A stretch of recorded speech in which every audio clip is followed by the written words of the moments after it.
Hello guys, myself MK Singh. You are watching MKS Academy. MKS Academy के इस platform से आपका हार्दिक स्वागत है। आइए आज की इस क्लास में मैं आपको सिखाऊंगा कि किसी भी मॉलिक्यूल्स के ज्योमेट्री को कैसे प्रेडिक्ट करते हैं। Only 10 minutes you find geometry of A molecules. 10 minute के अंदर मैं आपको बताऊंगा क्या चीज कि किसी भी मॉलिक्यूल्स के ज्योमेट्री को आप कैसे डिटरमाइन कर सकते हैं एकदम शॉर्टकट वे में। ठीक ना? चलिए, सबसे पहले तो हमें किसी भी मॉलिक्यूल्स के ज्योमेट्री को बताने के लिए उसका हाइब्रिडाइजेशन स्टेट प्रेडिक्ट आउट करने आना चाहिए। इट मींस दैट सारा फंडा है किसका? हाइब्रिडाइजेशन स्टेट का। अब हाइब्रिडाइजेशन स्टेट कैसे फाइंड आउट कीजिएगा? तो इसके लिए एक छोटा सा ट्रिक मैं आपको बताऊंगा। ठीक ना? उसमें हम लोग क्या करते हैं, सबसे पहले हाइब्रिड ऑर्बिटल को फाइंड आउट कर लेते हैं। मतलब नंबर ऑफ हाइब्रिड ऑर्बिटल को फाइंड आउट करेंगे और उस हाइब्रिड ऑर्बिटल की संख्या के आधार पर हम उसका हाइब्रिडाइजेशन बता देंगे और फिर उस हाइब्रिडाइजेशन स्टेट के आधार पर मैं उसके ज्योमेट्री को बता दूंगा। क्लियर ना? चलिए देखिए, सबसे पहले तो मैं बता देता हूं कि कितना हाइब्रिड ऑर्बिटल होगा, तो उससे कौन से हाइब्रिडाइजेशन स्टेट होंगे और किस हाइब्रिडाइजेशन स्टेट से कौन से ज्योमेट्री आएंगे। क्लियर ना? चलिए, नंबर ऑफ हाइब्रिड ऑर्बिटल्स, और इधर मैं लिख देता हूं हाइब्रिडाइजेशन स्टेट। हाइब्रिडाइजेशन स्टेट, और फिर मैं इधर बता देता हूं इसका ज्योमेट्री। चलिए, यदि हाइब्रिड ऑर्बिटल की संख्या 2 हो, कितना हो? 2 हो, तो उससे आपका हाइब्रिडाइजेशन क्या हो सकता है? तो उससे आपका हाइब्रिडाइजेशन जो होगा वो sp होगा। और यदि किसी भी मॉलिक्यूल्स में उसके सेंट्रल एटम का हाइब्रिडाइजेशन क्या आ रहा है? sp आ रहा है। इसका मतलब क्या है कि उस मॉलिक्यूल्स का जो ज्योमेट्री होगा वो क्या होगा? आपका लीनियर होगा। सेकंड, यदि थर्ड हाइब्रिड ऑर्बिटल की संख्या हो, थर्ड हाइब्रिड ऑर्बिटल की संख्या हो, तो उसका हाइब्रिडाइजेशन स्टेट क्या हो जाएगा? sp2 हो जाएगा। और यदि sp2 होगा तो उसका जो ज्योमेट्री जो होगा वो कैसा होगा? Trigonal planar. ठीक ना? थर्ड है हमारा, यदि मान लेते हैं कि हाइब्रिड ऑर्बिटल की संख्या कितना आ जाए? 4 आ जाए, तो उसके आधार पे कौन से हाइब्रिडाइजेशन स्टेट लिखे जाएंगे? तो sp3 लिखे जाएंगे। ठीक ना? और इसका ज्योमेट्री क्या होगा? तो टेट्राहेड्रल।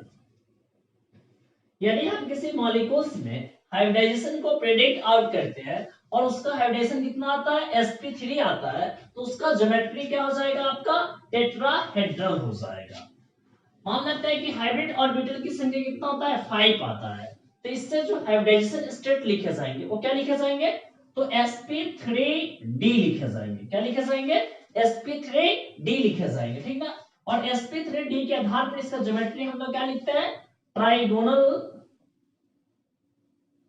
Trigonal bi pyramidal.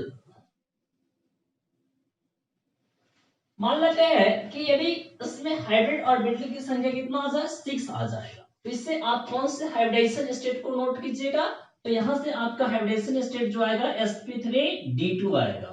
और यदि हाइब्रिडाइजेशन स्टेट sp3d2 आता है तो उस मॉलिक्यूल्स का जो ज्योमेट्री जो होगा वो क्या हो जाएगा? आपका squared bi pyramidal. Squared bi pyramidal, और इसको आप क्या बोल सकते हैं? ऑक्टाहेड्रल बोल सकते हैं। ठीक ना? और यदि हाइब्रिड ऑर्बिटल की संख्या कितना आ जाए? 7 आ जाए, तो इससे कौन से हाइब्रिडाइजेशन स्टेट आएंगे? sp3d3। और यदि हाइब्रिडाइजेशन sp3d3 आते हैं तो इस मॉलिक्यूल्स का जो ज्योमेट्री होगा वो क्या हो जाएगा? Pentagonal, pentagonal bi pyramidal. Clear ना?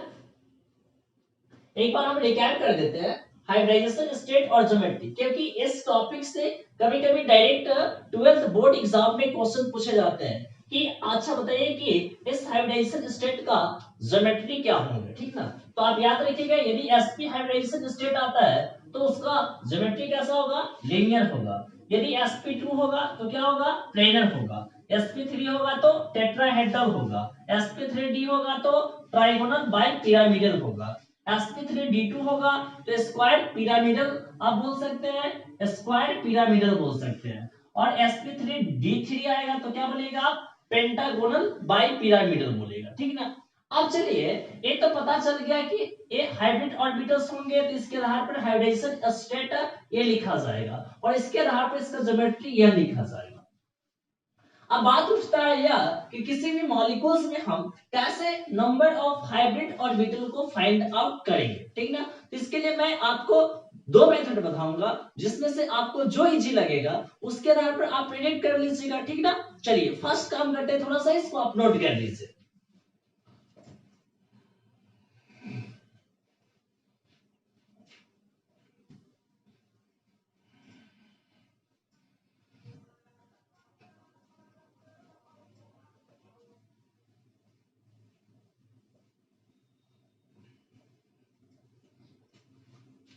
देखिए सबसे पहला जो मेथड मैं बता रहा हूं, method first to determine number of hybrid orbital कैसे निकालिएगा आप, ठीक ना। तो इसके लिए आप H बराबर लिख सकते हैं क्या चीज, बॉन्ड पेयर प्लस क्या चीज, लोन पेयर। यहां पर बीपी रिप्रेजेंट कर रहा है किसको, बॉन्ड पेयर को और एलपी रिप्रेजेंट कर रहा है किसको, लोन पेयर को। जैसे कि मान लेते हैं कि बॉन्ड पेयर लोन पेयर क्या होते हैं, ठीक ना, इस चीज को हम लोग देखते हैं, ठीक है। जैसे कि मान लेते हैं कि ये NH3 मॉलिक्यूल्स लेते हैं, एग्जांपल के रूप में मैंने क्या लिया, NH3 मॉलिक्यूल्स। तो NH3 मॉलिक्यूल्स में भी हम लोग बात करें तो नाइट्रोजन इसका सेंट्रल एटम है, तो नाइट्रोजन के वैलेंस इलेक्ट्रॉन कितने होते हैं, 5 होते हैं। तो नाइट्रोजन का मैंने क्या किया, 5 वैलेंस इलेक्ट्रॉन लिख दिया, ठीक ना। अब चलिए हाइड्रोजन के पास कितने वैलेंस इलेक्ट्रॉन होंगे, 1 होंगे। मतलब कि उस वो कितना बॉन्ड का फॉर्मेशन कर सकता है, सिंगल बॉन्ड का फॉर्मेशन कर सकता है हाइड्रोजन। तो 3 हाइड्रोजन मॉलिक्यूल्स है, तो ये यहां पर क्या करते हैं, 3 हाइड्रोजन लिख देते हैं। अब इसका हाइड्रोजन का एक इलेक्ट्रॉन इस नाइट्रोजन के एक इलेक्ट्रॉन के साथ शेयर किया, इसका एक इलेक्ट्रॉन इसके साथ शेयर करेगा, इस हाइड्रोजन का एक इलेक्ट्रॉन इसके साथ शेयर किया। मतलब कि आप यहां से देखिए कितना बॉन्ड बन गया, 3 बॉन्ड बन गया। मतलब कि इस नाइट्रोजन का कितना इलेक्ट्रॉन बॉन्ड के फॉर्मेशन में पार्टिसिपेट किया है, 3 भाग लिया है। तो यहाँ पे बॉन्ड पेयर की संख्या कितना हो गया, 3 हो गया। मतलब बॉन्ड पेयर की संख्या कितना हो गया, 3 हो गया। अब यहाँ पर देखिए ध्यान से कि इसका जो 2 इलेक्ट्रॉन्स जो है वो आपका वैलेंस शेल का इलेक्ट्रॉन है जो बॉन्ड के फॉर्मेशन में पार्टिसिपेट नहीं किया है। तो इस इलेक्ट्रॉन को हम लोग क्या बोलते हैं, लोन पेयर इलेक्ट्रॉन बोलते हैं। क्या बोलते हैं, लोन पेयर इलेक्ट्रॉन बोलते हैं, ठीक ना। तो यहाँ पर हम लोग बात करें तो लोन पेयर की संख्या कितना हो गया, 1 हो गया। तो लोन पेयर 1 हो गया।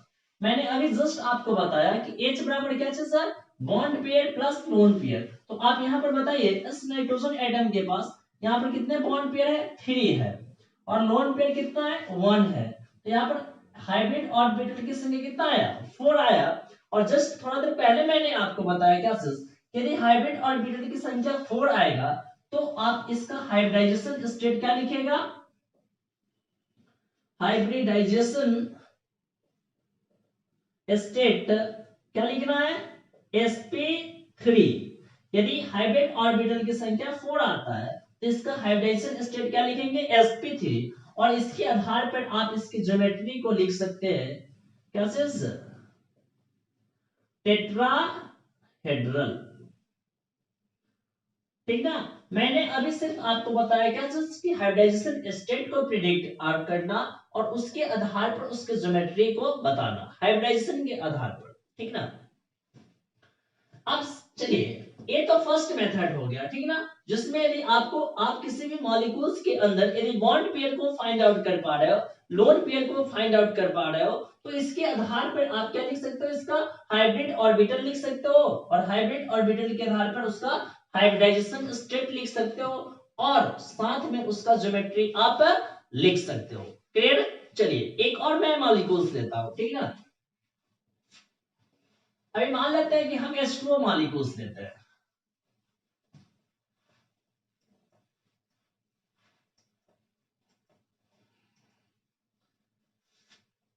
सेकेंड एग्जांपल हम लोग लेते हैं H2O मॉलिक्यूल्स। यदि मैं H2O मॉलिक्यूल्स पे काम करूं तो देखिए ऑक्सीजन है, इसका ऑक्सीजन के साथ हाइड्रोजन कैसा बॉन्ड बनाएगा, सिंगल बॉन्ड बनाएगा। तो दो हाइड्रोजन दो सिंगल बॉन्ड बना दिया, और यानी कि इस बॉन्ड में कितना इलेक्ट्रॉन यूटिलाइज हुआ ऑक्सीजन का, सिर्फ 2 इलेक्ट्रॉन। मतलब ऑक्सीजन के पास उसका कितना इलेक्ट्रॉन बच गया, 4 इलेक्ट्रॉन बच गया, जो बॉन्ड के फॉर्मेशन में पार्टिसिपेट नहीं किया है। मतलब कि 2 इलेक्ट्रॉन यहाँ 2 इलेक्ट्रॉन यहाँ, मतलब कि इसके पास लोन पेयर की संख्या कितना हो गया, 2 हो गया। यानी कि यहाँ पे लोन पेयर 2 हो गया, और बॉन्ड पेयर भी कितना दिख रहा है हमको, 2 दिख रहा है। तो यहाँ से आप क्या बोलिएगा, H इज इक्वल टू क्या चीज, lone pair plus bond pair. तो लोन पेयर की संख्या 2 प्लस बॉन्ड पेयर की संख्या 2, तो इसका हाइब्रिडेशन कितना आ जाएगा, देखिए यहां से हाइब्रिड ऑर्बिटल की संख्या 4 आया, तो हाइब्रिडाइजेशन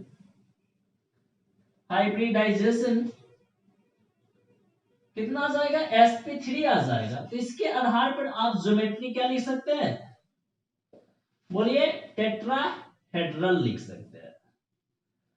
मैंने अभी सिर्फ आपको बताया कि हाइब्रिडाइजेशन के आधार पर इसके ज्योमेट्री को लिखना। अब यहां से एक दो क्वेश्चन ऐसे भी पूछे जा सकते हैं कि यहाँ पे लोन पेयर का क्या इफेक्ट होगा, ठीक ना। जैसे कि H2O है, NH3 है, तो दोनों के पास में लोन पेयर इलेक्ट्रॉन होते हैं। तो क्या उसका जो एक्चुअल ज्योमेट्री जो होगा, क्या वो टेट्राहेड्रल ही होगा या चेंज करेगा। तो इस चीज को हम लोग एक्सप्लेन करते हैं किसके द्वारा, valence shell electron pair repulsion theory के द्वारा। तो उसको हम लोग आगे पढ़ेंगे। फिलहाल हम लोग चलते हैं सेकंड मेथड है, जिसके द्वारा हम लोग क्या करेंगे, हाइब्रिड ऑर्बिटल की संख्या को फाइंड आउट करेंगे। क्लियर ना। चलिए सेकंड मेथड पे चलते हैं हम लोग।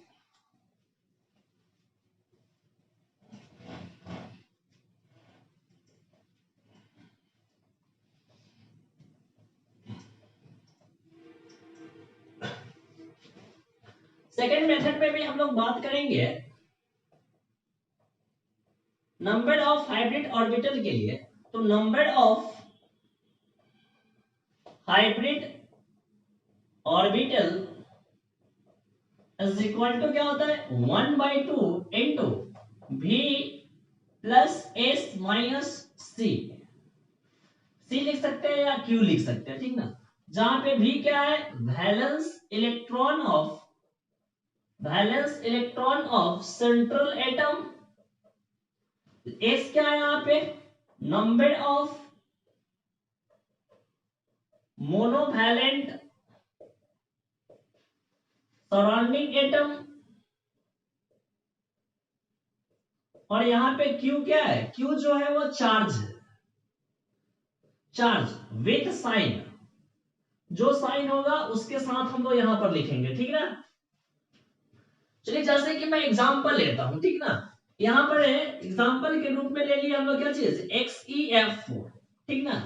जेनन टेट्राफ्लोराइड लिए है, इसका हमको क्या बताना है, ज्योमेट्री बताना है, ठीक ना।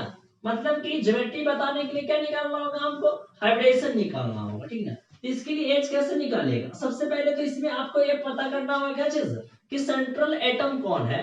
तो सेंट्रल एटम कैसे आप चेक कीजिएगा, तो जिसका साइज क्या हो, बड़ा हो, और साथ में उसका इलेक्ट्रोनेगेटिविटी क्या हो, कम हो। तो यहाँ पर देखिए कौन, जेनन जो होगा वो क्या हो जाएगा, सेंट्रल एटम हो जाएगा।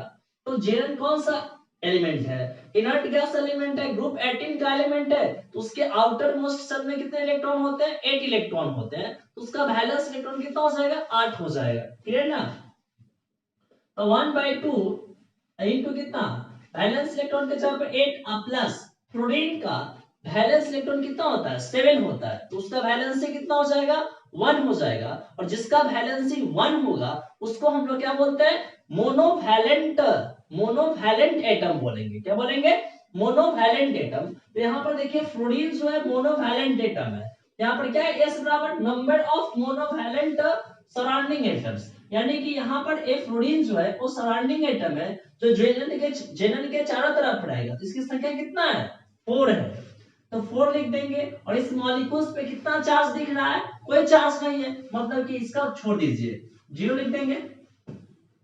यहां से क्या जाएगा 1/2 इंटू इसको जोड़िएगा तो 12 आएगा, तो 12/2 यानी कि हाइब्रिड ऑर्बिटल की संख्या कितना आ गया 6 आ गया। और यदि हाइब्रिड ऑर्बिटल की संख्या 6 आता है तो इस 6 के आधार पर आप हाइब्रिडाइजेशन कितना लिखते हैं, हाइब्रिडाइजेशन क्या लिखेगा बोलिए sp3d2, एक एस 3p और 2d तो 6 हो गया ना, तो sp3d2 हो गया, ठीक ना। और यदि हाइब्रिडाइजेशन sp3d2 आता है तो इसका ज्योमेट्री हम लोग क्या लिखते हैं, ज्योमेट्री क्या लिखते हैं बोलिए स्क्वायर